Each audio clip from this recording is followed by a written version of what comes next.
Индонезия, страна с природно богатство и културно разнообразие. Индонезия е най-голямата архипелагична държава в света, разположена в региона на Югоизточна Азия, простиращ се между Индийския океан и Тихия океан.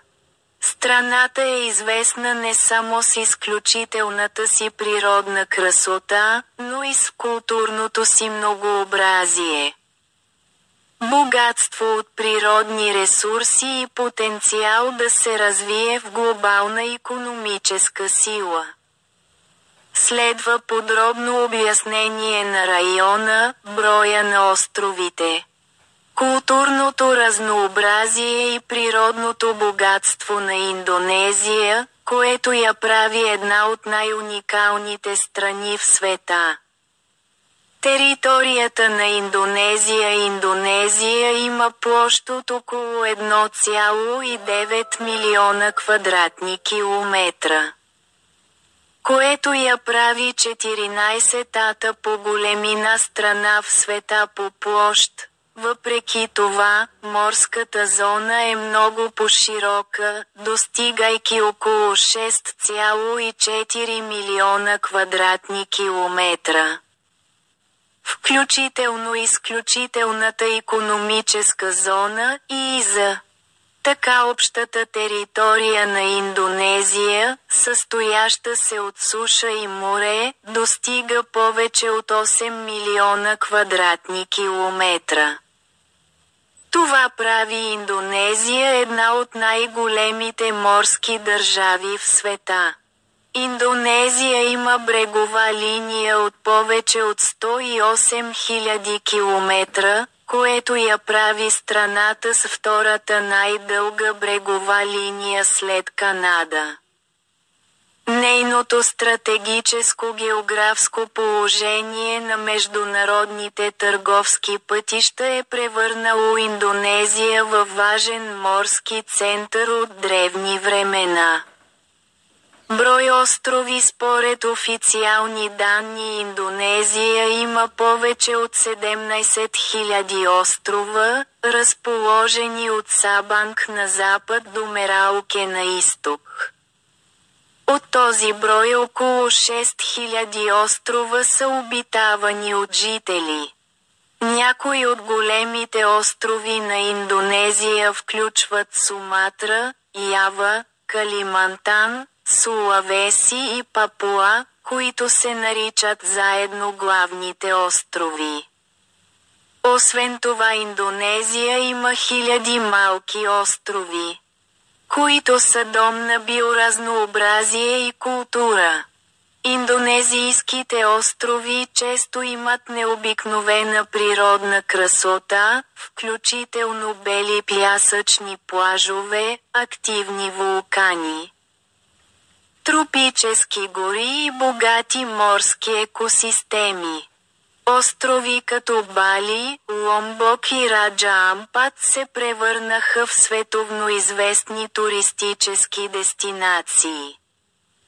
Културно разнообразие. Индонезия е страна, известна с мотото си «Баиннека Тюнггалика», което означава «разнообразен, но все пак един». Културното многообразие в Индонезия е много поразително, включително етнос, език, традиции и обичаи. Племена. В Индонезия има повече от 1300 етнически групи, което я прави една от страните с най-голямо етническо разнообразие в света. Някои от най-големите племена включват яванци. Около 40% от общото население на Индонезия, повечето живеят на остров Ява. Сундански, разположен главно в Западна Ява.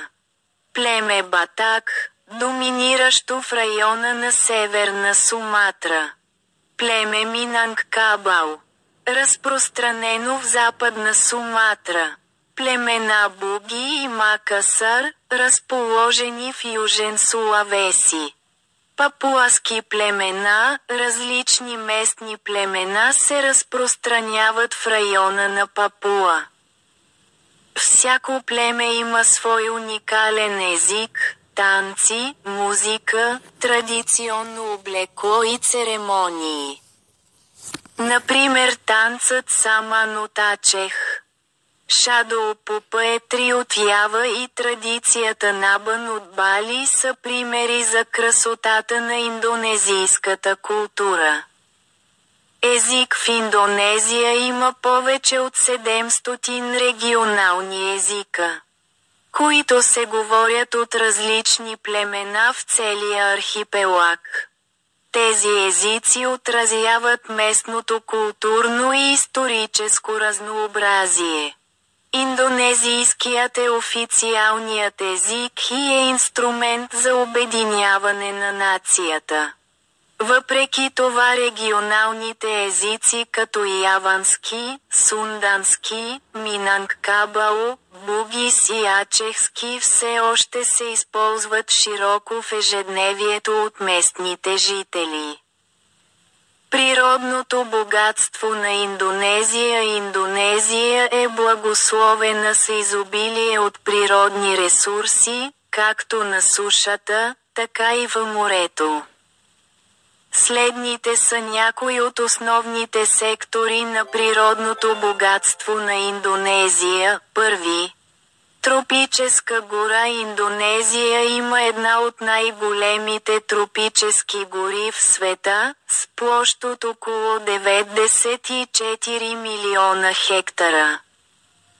Тези гори са дом на изключително биоразнообразие, включително редки видове като орангутани, суматрански тигри и еднороги носорози. Освен това горите на Индонезия играят важна роля като белите дробове на света поради способността им да абсорбират въглероден диоксид.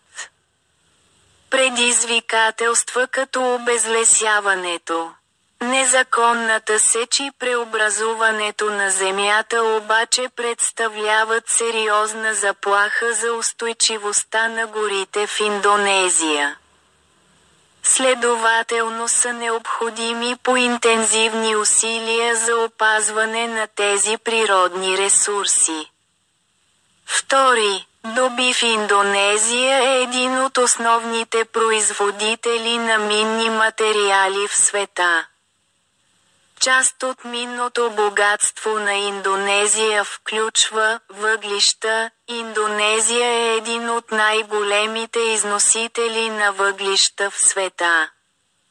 Никел. Индонезия има най-големите запаси от никел в света, които са от решаващо значение за производството на батерии и за електрически превозни средства.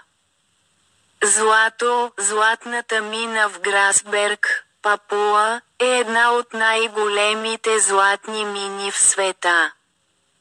Калай и мед. Индонезия също е известна като основен производител на тези две стоки. Трети. Морско богатство. Морските райони на Индонезия притежават огромен икономически потенциал. Индонезия има изключително морско биоразнообразие, включително коралови рифове, риба и друга морска флора и фауна. Някои от основните сектори на морското богатство на Индонезия са риболов. Индонезия е един от най-големите производители на риба в света. Морски екотуризъм, дестинации като Раджа Ампат, Уакатоби и Бунакен са магнити за международните туристи. Енергиен потенциал на океана.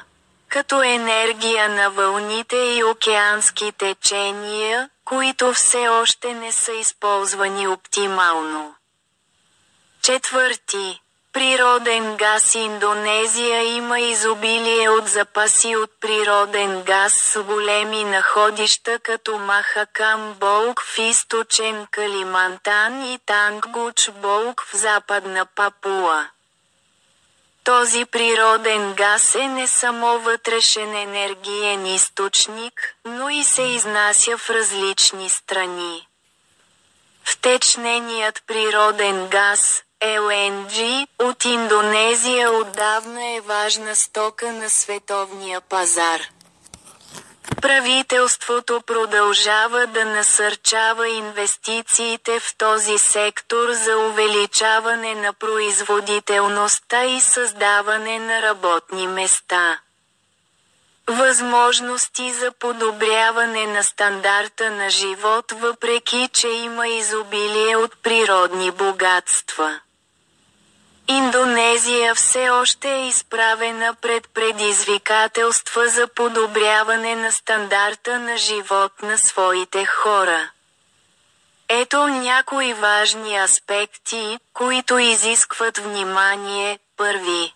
Нужда от опитен персонал. Сектори като минното дело, технологиите, възобновяемата енергия и производството изискват квалифицирана и опитна работна сила. Професионалното образование и обучение е ключът към създаването на човешки ресурси, които са готови да се конкурират в ерата на глобализацията. Втори. Инвестиция. Индонезия има голям потенциал за привличане на чуждестранни инвеститори, особено в секторите на инфраструктурата, енергетиката и технологиите. Правителството стартира различни политики за опростяване на инвестиционния процес, като например формирането на специални икономически зони, КИК, и бюрократична реформа. Трети. Развитие на инфраструктурата. Развитието на инфраструктурата като платени пътища, пристанища, летища и цифрови комуникационни мрежи е много важно за увеличаване на свързаността между регионите. Това не само улеснява разпространението на стоки, но и отваря нови икономически възможности в отдалечени райони. Четвърти. Консервация и устойчив туризъм. Индонезия има чудесна възможност да развие устойчив туристически сектор чрез опазване на природата и културата. Този подход не само увеличава държавните приходи, но и защитава природното и културно наследство за бъдещите поколения. Заключение. Индонезия е страна с голям потенциал в различни сектори, от природно богатство до културно многообразие. Чрез разумно използване на природните ресурси, подобряване на качеството на човешките ресурси и привличане на точните инвестиции, Индонезия има възможност да се превърне в една от световните икономически сили. Въпреки това, предизвикателства като влошаване на околната среда, социално неравенство и необходимостта от по-добра инфраструктура трябва да бъдат адресирани с интегрирана стратегия. Ако се управлява добре, Индонезия може да се превърне в пример за страна, която успешно е съчетала икономическия напредък с опазването на околната среда и културата.